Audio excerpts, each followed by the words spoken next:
지금 이렇게 주식시장은요, 대중적으로 우리가 우려하는 부분들 있잖아요.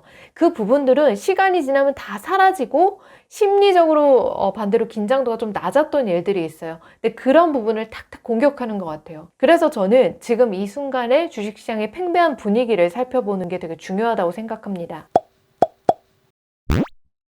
반갑습니다. 한지수입니다. 주식 투자를 하면서 혹시 두렵게 생각하는 일이 있으신가요? 결론부터 말씀드리자면 그런 일은 일어나지 않을 겁니다. 그러면 혹시 투자를 하는데 아무런 두려움 없이 막 자신만만하신가요? 이런 분위기가 사회 전반에 널리 깔려 있으면 주식시장에는 머지않아서 재앙이 닥칠 겁니다. 제가 옛날에 읽었던 신화가 하나 있는데요. 인간들이 자연을 막 훼손하고 타락하니까 신이 노한 거예요. 그래서 대홍수가 나게 했습니다. 그때 살아남은 몇몇 인간들이 다시 번성을 했고, 그리고 그 사람들은 예전에 대홍수를 기억하니까 이번에는 나무로 집을 지은 거예요. 그래서 이제 대비책을 확실히 해뒀습니다. 이제는 홍수가 나도 끄떡없겠구나, 그렇게 생각을 하면서 다시 오만해진 인간들은 또 타락했어요. 그러자 신은 불을 놓아서 인간 세계를 멸망시킵니다. 또 살아남은 몇몇 인간들이 있겠죠. 그 사람들이 이제 다시 번성을 했어요. 그리고 나서 그들은 불이 두려워서 이번에는 돌로 집을 지었습니다. 그러자 신은 화산을 터뜨려서 인간 세상을 멸망시키고 맙니다. 이런 모습이 꼭 시장이랑 비슷하지 않나요? 아이러니하게도 예측을 뭔가 하고 대비하면 꼭 그 일은 일어나지 않고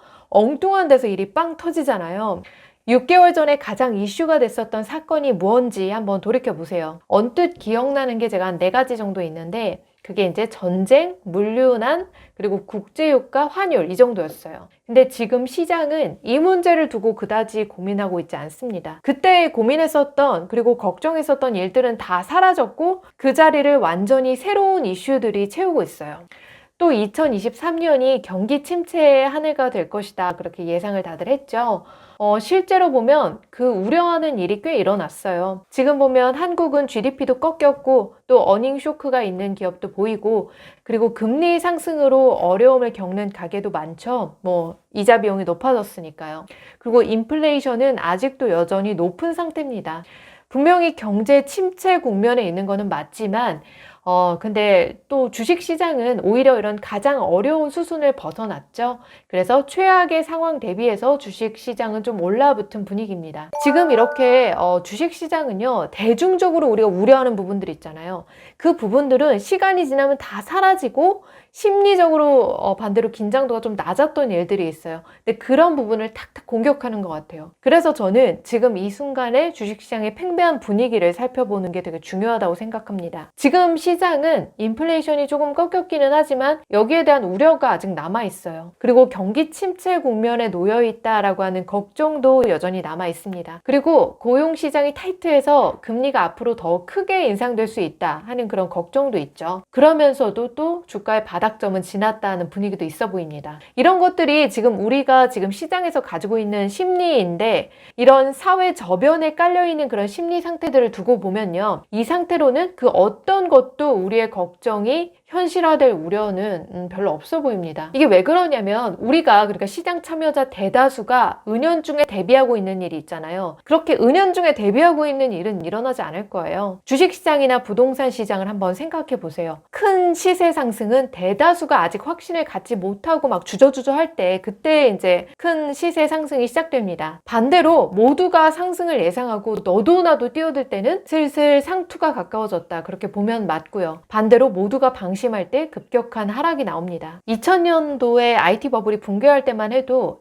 작년 코로나19 상승장이 붕괴할 때도 그렇고 2008년 금융위기 때도 마찬가지였죠. 상당수 사람들이 이제 더 큰 하락이 올지도 모른다고 경계할 때, 그럴 때는 오히려 더 큰 하락은 오지 않고요, 슬금슬금 상승을 시작했습니다. 그래서 우리 투자자들은 지금 상당수 사람들이 무엇을 말하는가, 지금 상당수 사람들이 어떤 생각을 하는가, 거기에 조금 촉각을 기울일 필요가 있어요. 있어요. 요즘 가장 화두가 되고 있는 게 바로 인플레이션이죠. 그래서 인플레이션 예로 한번 들어볼게요.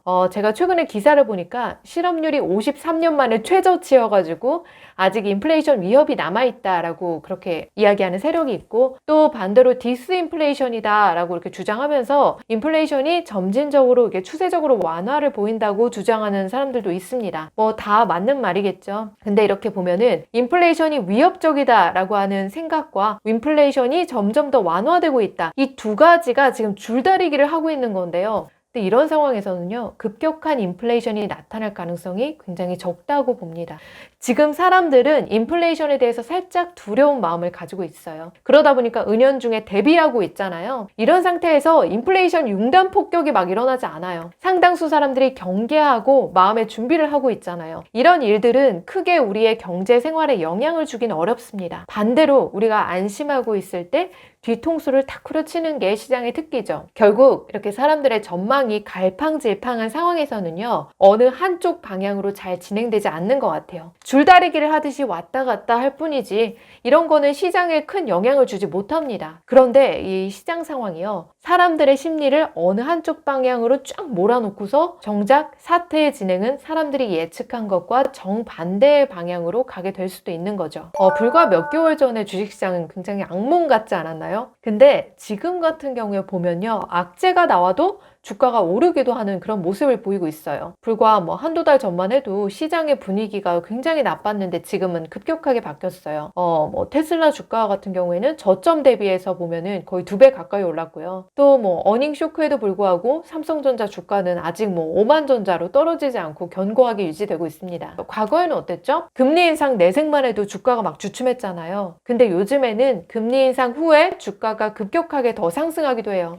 제가 가끔 들여다보는 게 CNN에서 나오는 Fear and Greed 인덱스인데, 이 인덱스가 최근에는 익스트림 그리드에 가깝게 가고 있더라고요. 시장 전반이 악재에 무뎌졌는지 웬만한 악재는 진짜 뭐 무시하면서 다 올라가고 있는 것 같아요. 앞으로도 이렇게 한동안 주식시장이 계속 오르고 또 환율이 하향 추세로 계속 안정화된다면 어떨까요? 사람들의 심리가 좀 노곤노곤 풀어지겠죠. 이게 내가 경계하느라고 잔뜩 긴장했었던 그 마음이 확 풀리면서 마지막까지 이렇게 깨어있었던 사람들조차 스트롱 바이를 외칠 때가 있을지도 몰라요. 그런 때가 오면 정말 위험한 순간이 올 수도 있을 것 같습니다. 근데 제가 생각하기에 지금 주식시장은요, 아직 그 정도의 수순으로 가는 것 같진 않고 코로나 상승장 이후의 폭락을 수습하는 정도의 상승이라고 생각해요. 그래서 지금 주식 투자하시는 분들은 최악의 상황을 경험할 가능성은 뭐 비교적 낮다고 생각합니다. 그래도 또 너무 안심하기는 이르겠죠. 이 대세 하락 중에는 일시적 반등이 있거든요. 그 일시적 반등이 있다는 거 알고 경계할 필요가 있어요. 너무 막 신나게 투자하러 뛰쳐나가는 내 발목을 좀 붙잡아줘야 될 필요가 있겠죠. 왜냐면 1929년 대공황 때도 보면요, 3년간의 대세 하락 기간 동안에도 큰 반등들이 있었어요. 고점 대비해서 막 50% 하락한 이후에 다시 50%또 상승하는 급반등이 있었습니다. 그렇게 한 몇 번이 있었어요. 마찬가지로 2008년 금융위기 때도 그런 국면을 찾아볼 수가 있는데, 공황이나 침체 기간에도 이렇게 중간중간에 상당한 폭의 반등이 있어요. 지금도 그런 때일지도 모른다는 좀 어느 정도의 경계감은 필요한 것 같습니다. 제가 이런 말을 하는 거는 단지 그냥 급하게 지금 너무 뛰어들지 말라는 의미지 투자에 대해서 부정적인 이야기는 아닙니다. 왜냐면 저도 투자를 계속하고 있으니까요. 제가 얼마 전에 그러니까 1월 17일 정도에 주식을 샀는데, 제가 1월 20일경에 업로드한 영상에서 자세하게 이야기를 해드렸죠. 제가 산 종목에 대해서도 이야기를 해드렸는데 QQQ랑 VO 그리고 KB채권 샀다고 말씀드렸어요. 이게 제가 한번 제 손에 들어오면은 여간에서는 매도 버튼을 누르지 않는 편이라서 굉장히 신중하게 선택했습니다. 사고 싶었던 주식이 너무 이것저것 많아가지고 제가 좀 선택장애를 겪고 있었는데, 그냥 뭐 에라 모르겠다 그러면서 다 사자 하는 마음으로 이제 QQQ VO ETF를 샀죠. 기존에 있었던 주식 중에서 하락장이 왔다고 해서 제가 주식을 판 것은 전혀 없습니다. 근데 점점 그 주식들은 제자리를 찾아가고 있어요.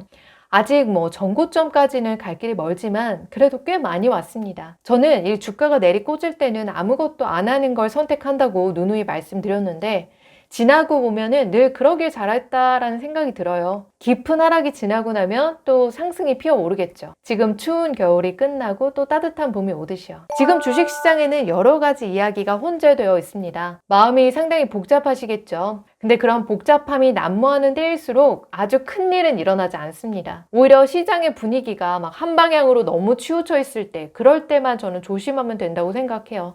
근데 지금은 그냥 적당한 여유를 가지고 투자를 하시고 주식 시장이 탐욕으로 가고 있지는 않은지 그 정도만 좀 경계해서 보시면 될 것 같습니다.